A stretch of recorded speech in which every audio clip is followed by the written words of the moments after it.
والصلاة والسلام على سيد الأنبياء والمرسلين وعلى آله وأصحابه أجمعين، أما بعد. قال الله تبارك وتعالى في القرآن المجيد والفرقان الحميد: فأعوذ بالله من الشيطان الرجيم، بسم الله الرحمن الرحيم. وما أرسلناك إلا مبشرا ونذيرا، صدق الله العظيم. حضرات انجمن اور مہمانان اعزام اور اساتذہ کرام، آج میں اس بزم پربہار میں سیرت نبوی صلی اللہ علیہ وسلم کے متعلق کچھ عرض کرنا چاہتا ہوں، اس امید کے ساتھ کہ میری باتوں کو بغور سنا جائے. جب اسلام فاران کی چوٹی سے پھیلنا شروع ہوا تو آپ صلی اللہ علیہ وسلم اپنی روشنی سے دنیا والوں کو منور کرنے لگے تو باطل پرستوں میں کھلبلی مچ گئی اور ساری قوت و طاقت دل و دماغ نور اسلام کے بجھانے میں صرف کرنے لگے.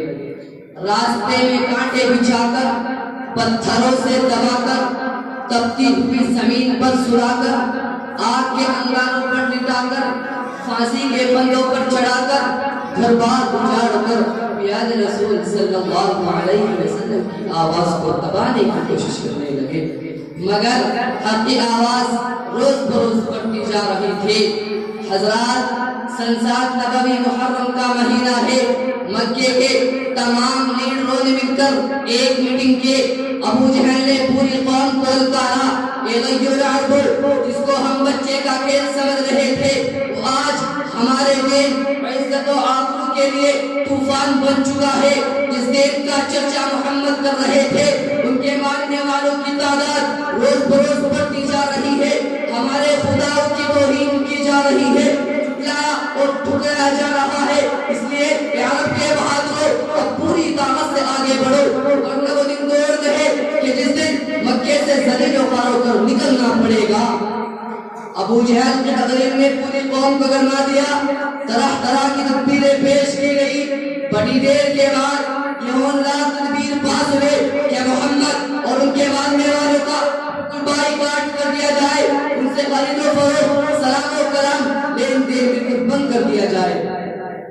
چنانچہ ایک عہد نامہ لکھ کر خانہ کعبہ کی دیوار پر لٹکایا گیا. یہ پوری قوم کا فیصلہ تھا. اس کے خلاف کرنے کا کسی کو اختیار نہ تھا، کسی کی مجال نہ تھے. مسلمانوں کو شعب ابی طالب میں بند کر دیا گیا، راستے پر پہرے بٹھا دیے گئے. مسلمانوں میں بچے، بوڑھے، جوان، عورتیں سب تھی.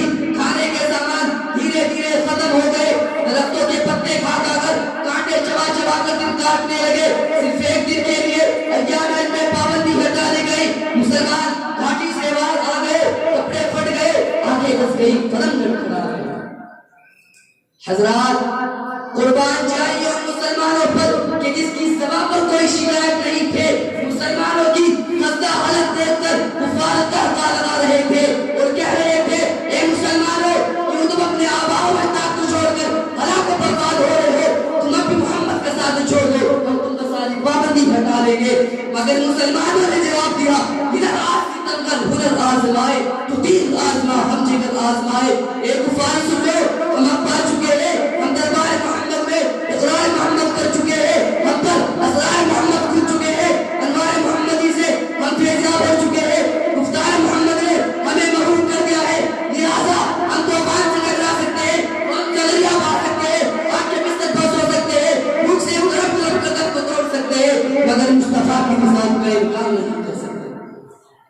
اس لیے تو ایک شاعر کہتا ہے: اے ختم رسول مکی مدنی، کونین میں تم سا کوئی نہیں، اے نور مجسم تیرے سوا محبوب خدا کا کوئی نہیں. وہ صاف قدم لے پائے ہیں پر حسن سراپا کوئی نہیں.